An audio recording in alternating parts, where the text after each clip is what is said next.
anyone ever told any of us that I, who wanted to cure cancer and save the world medically, would be working for a food and beverage company for 25 years of my life, I would have thought they were crazy.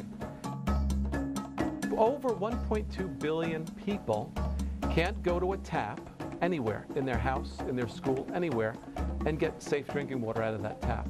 Today, as we stand here, about a third of the world is suffering from water stress. By the year 2030, about 2/3 of the world is expected to suffer from water stress. I can be in Gansu province in China, I can be virtually anywhere in the world, and I can get an email from someone in New York, right? Why is it that I can do that when we can't get safe water to prevent kids from dying? I was just curious, what has been the biggest challenge in Pepsi's environmental friendliness efforts? By far, the largest challenge was a challenge which really wasn't even a scientific one. It was the perception, which is, those are sometimes the hardest challenges to fight, is when there's a perception of something. About 3 or 4 years ago, we had claims of Pepsi being a water thief and Coke being a water thief. And they said the communities around our plants were saying, you're stealing the water from our children, because their wells were going dry. We went out and we hired a hydrogeologist firm, and they proved to us that the level of the water in the aquifer that was in question was actually higher at that point than it was when we started production. And we thought, my God, this is all we need. This is sound scientific data. This is all you need to go back to the community with. And we did.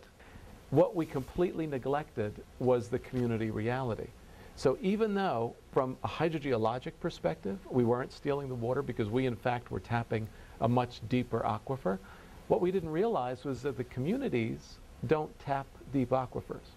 They don't drill commercial wells. They have hand-dug bore wells. So in fact, when you dig a well with your hand or with a shovel, or it's shallow, it was very true that their wells were drying up. We put in the equivalent of a commercial well for this particular community, and we put in taps about every 150 feet, right? So this prevented many of those people from walking that 6 to 8 hours a day, right? So they go outside, there's a tap. That cost us $15,000 US to do. And that's when, really when the light bulb went on with our environmental sustainability efforts. You know, data is great and sound science is great, but it's certainly not the whole story. If you don't take the local community into effect, you're not in it for the long term. To promote better awareness for the water problems and everything going on, could you guys use resources in your media, as in like through music and like through your music industry, and find an artist who's willing to maybe put a face to the problem?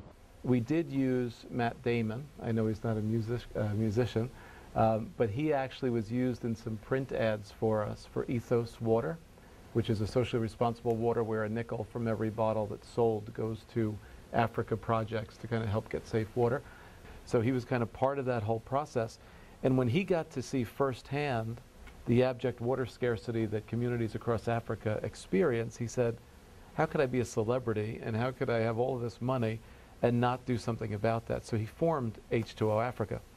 The good news is that H2O Africa is now going to be integrating with Water Partners, which is the NGO that we use. So not only did we fund $2.5 million to H2O Africa last year, but we also funded $4.1 million to Water Partners. So we kind of look at it as all in the PepsiCo water family. I think that's the best way to get the word out, would be to have someone be y'all's main face, or like a group of different people.